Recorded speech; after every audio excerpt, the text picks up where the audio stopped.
In previous lecture, we have learned about the bitwise and relational operator in C language. In this lecture, we will continue our topic with logical operator, types of logical operator, not operator, and operator, or operator.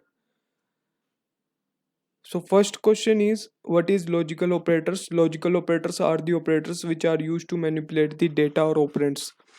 तो logical operators में वाले operators होते हैं जो आपकी data को हेर फेर करने के लिए हेल्प करते हैं. Logical operators as the name indicates, जैसा कि इसके नाम से पता चल रहा है, लॉजिकल का मतलब होता है कि कुछ लॉजिक होता है किसी भी ऑपरेटर के अंदर, इन ऑपरेटर्स के अंदर. So these operators are use to change the values of the operands.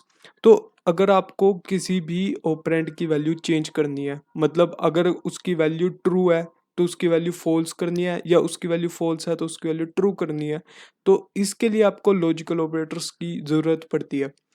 तो जो लॉजिकल ऑपरेटर्स होते हैं उनकी एक कंडीशन होती है. उसमें क्या होता है कि अगर आपकी ऑपरेंड की वैल्यू ट्रू है तो उसको लॉजिकल ऑपरेटर्स की हेल्प से हम लोग फॉल्स कन्वर्ट कर सकते हैं. तो there are three different types of logical operators in C language. So पहला ऑपरेटर है आपका नॉट ऑपरेटर, दूसरा है एंड, तीसरा है और ऑपरेटर.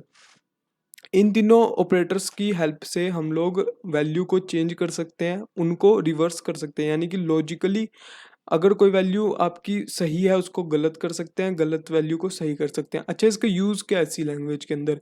सी लैंग्वेज के अंदर इसका बहुत बहुत यूज़ है, क्योंकि जैसे कि हम लोग कुछ भी लिखते हैं, कुछ भी वर्ड लिखते हैं, कुछ भी स्टेटमेंट लिखते हैं सी लैंग्वेज के अंदर, प्रोग्राम के अंदर, तो कई बार ऐसा होता है कि हमने उसकी वैल्यू को चेंज करना पड़ता है. अगर उसकी वैल्यू ट्रू है तो हम लोग उसकी वैल्यू को फॉल्स करा सकते हैं. तो उसके अंदर ये बहुत यूज़ होते हैं. बड़े बड़े सॉफ्टवेयर्स में भी जो सी लैंग्वेज में बने होते हैं उनके अंदर भी लॉजिकल ऑपरेटर्स बहुत ज़्यादा यूज़फुल आते हैं. तो प्रायोरिटी क्या होती है सी लैंग्वेज के अंदर ऑपरेटर्स की? तो जो सी लैंग्वेज है वो प्रायोरिटी बेस्ड लैंग्वेज है. इसके अंदर हर एक ऑपरेटर की एक अलग प्रायोरिटी असाइन होती है. तो इसके अंदर क्या है, सबसे ज़्यादा प्रायोरिटी है इसमें नोट ऑपरेटर की. Priority of note operator is more than and operator and और ऑपरेटर. तो जो हमारे पास नोट ऑपरेटर है उसकी प्रायोरिटी बहुत ज़्यादा है, और उसके बाद एंड ऑपरेटर की है, फिर उसके बाद थर्ड लास्ट में और ऑपरेटर की है. So if the operators has similar priority then they start from left to right. इसके अंदर वो भी सेम बेसिक जो रूल है वो वही लगता है कि अगर जो दोनों ऑपरेटर्स की, किसी भी दोनों ऑपरेटर्स की, मतलब और भी इतने सारे ऑपरेटर्स हैं सी लैंग्वेज में, अगर दोनों ऑपरेटर्स की जो प्रायोरिटी है वो सेम है तो सबसे पहले हम लेफ़्ट साइड से प्रायोरिटी असाइन करते हैं, फिर राइट में जाते हैं. तो पहले लेफ़्ट वाले ऑपरेटर को सोल्व करेंगे, फिर राइट वाले को सोल्व करते हैं, और जिसकी प्रायोरिटी ज़्यादा है सबसे पहले हम उसको सोल्व करते हैं. पर अगर जो एक ही लाइन में दो ऑपरेटर ऐसे आगे जिनकी प्रायोरिटी सेम है तो हम उसमें लेफ्ट टू राइट वाला रूल फॉलो करते हैं. तो लॉजिकल ऑपरेटर्स जो होते हैं वो आपके रिजल्ट देते हैं 0 या फिर 1. 0 का मतलब होता है फॉल्स, एंड नॉन जीरो यानी कि 1 2 3 4, या फिर माइनस में भी वैल्यू हो सकती है, वो सारी की सारी आपकी ट्रू होती है. तो सबसे पहला ऑपरेटर आता है आपका not operator. These operators are unary. Unary operators जो होते हैं उनकी हाईएस्ट प्रायोरिटी होती है, जैसे कि हमने पिछले लेक्चर्स में भी पढ़ा था कि यूनरी ऑपरेटर्स जो होते हैं वो सबसे पहले ऑपरेटर्स हैं. सबसे पहला जो इंस्ट्रक्शंस होते हैं वो उसके अंदर जो यूनरी ऑपरेटर्स हैं वो सबसे पहले आते हैं. तो यूनरी के बाद अर्थमेटिक आते हैं, असाइनमेंट आते हैं. असाइनमेंट जो होते हैं वो आपके सबसे लास्ट में आते हैं. तो नोट जो ऑपरेटर है वो आपका यूनरी ऑपरेटर है, तो सबसे ज़्यादा इसकी प्रायोरिटी है. The operator is use to change the truth value of the operand. तो ये जो ऑपरेटर होता है ये आपका हेल्प करता है कि कैसे किसी भी वैल्यू को चेंज करना है. जैसे ट्रुथ वैल्यू है उसको चेंज कर देता है ये वाला ऑपरेटर. इसको इसको और अच्छे से समझने के लिए हम लोग एक प्रोग्राम बनाते हैं. प्रोग्राम की हेल्प से हम लोग और अच्छे से उसको समझ सकते हैं. तो लेट्स मेक अ प्रोग्राम.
तो ये हमारा जो प्रोग्राम है वो बन के तैयार हो चुका है नोट ऑपरेटर का। इसके अंदर सबसे पहले हमने इंक्लूड करी है हेडर फाइल्स, और फिर उसके बाद हमने इसके अंदर stdio.h conio.h मेन फंक्शन बनाया है। जैसे ही हमारे पास मेन फंक्शन तैयार होता है तो हमारे पास जो प्रो कंट्रोल है वो मेन फंक्शन के ऊपर आता है। इसके अंदर दो वेरिएबल्स बनाए हैं, ए और बी। ए की वैल्यू 3 है और बी की वैल्यू है आपकी, बी की वैल्यू है B is equal to not equal to A. जैसे कि हमारे पास ए की वैल्यू 3 है तो ये ट्रू है। अगर जो मैं नोट ऑपरेटर को ना लगाऊं तो ये वैल्यू आपकी बिल्कुल ट्रू है कि जो आपकी, अगर जो मैं इसके अंदर नोट ऑपरेटर को ना लगाऊं तो इसके अंदर ए की वैल्यू है आपकी 3 और जो कि बड़ी है 2 से। तो अगर जो मैं इसको सेव करके इसको रन करने की कोशिश करूंगा तो सबसे पहले मैं इसकी एक्सटेंशन को चेंज कर देता हूँ। इसकी एक्सटेंशन को मैंने चेंज कर दिया और इसको अब मैं एग्जीक्यूट करूंगा, कंपाइल एंड रन। तो इसकी जो वैल्यू आई है वो आई है 1। इसका मतलब ये जो वैल्यू है वो ट्रू है बिकॉज ए की वैल्यू 3 है और 3 की वैल्यू 2 से बड़ी होती है। अगर जो मैं इसके अंदर नोट ऑपरेटर लगा दूं, फिर इसको सेव करूं और फिर इसको एग्जीक्यूट करूं तो क्या होएगा, एग्जीक्यूट करने के बाद इसके अंदर जो वैल्यू है वो चेंज होगी, वो आ गई आपकी फॉल्स। तो ये जो होता है ये आपका नोट ऑपरेटर होता है। नोट ऑपरेटर जो है वो चेंज कर देता है वैल्यू को, और फिर उसके बाद आपके पास जो नेक्स्ट ऑपरेटर आता है वो है आपका and operator. These operators are binary operators. And operators जो होते हैं वो आपके बाइनरी ऑपरेटर्स होते हैं जिनके अंदर दो वैल्यूज, दो ऑपरेंड्स की ज़रूरत पड़ती है। यूनिटी ऑपरेटर जो है वो नोट ऑपरेटर है। फिर इसके अंदर जो है कुछ बेसिक रूल्स हैं कि अगर जो आपकी पहला जो आपका ऑपरेंड है वो आपका फॉल्स है और दूसरा आपका ट्रू हो चाहे फॉल्स हो, वो फॉल्स ही होएगा। और अगर जो आपका पहला ट्रू है दूसरा फॉल्स है तो फॉल्स हो जाएगा, दोनों ट्रू है तब ट्रू होएगा। इसको और अच्छे समझने के लिए एक प्रोग्राम बना लेते हैं। इस प्रोग्राम के अंदर हम लोग समझेंगे कि एंड ऑपरेटर कैसे काम करता है। एंड ऑपरेटर बनाने के लिए हमने दो वेरिएबल, बिल्कुल सेम वेरिएबल ले लिए। ए की वैल्यू 3 कर दी, बी के अंदर जो हमने इज इक्वल टू यहाँ से नोट ऑपरेटर हटा दिया और यहाँ पे लगा दिया हमने एंड ऑपरेटर। एंड ऑपरेटर लगाने के बाद ए की वैल्यू जो है वो हमने जो छोटी है 5 से। तो अब क्या हो गया, अब हमारे पास जो हमने इसको सेव कर दिया, अब क्या हो गया, जो ए की वैल्यू है वो है 3 जो कि बड़ी है 2 से, और ये चीज़ इतना पार्ट आपका ट्रू है। फिर हमारा एंड ऑपरेटर है, एंड के बाद ए की वैल्यू जो है वो है 3 और जो कि छोटी है 5 से।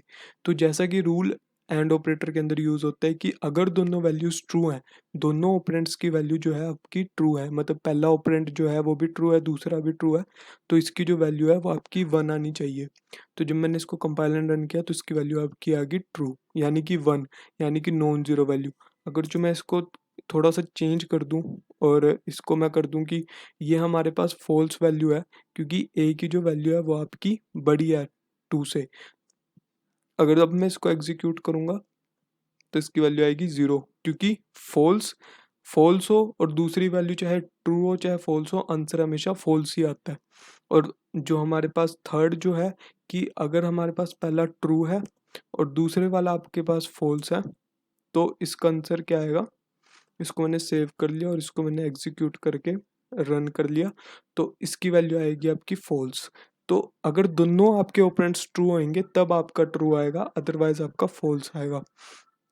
अब जो है हमारे पास एक लास्ट ऑपरेटर है, वो जो ऑपरेटर है वो है आपका और ऑपरेटर।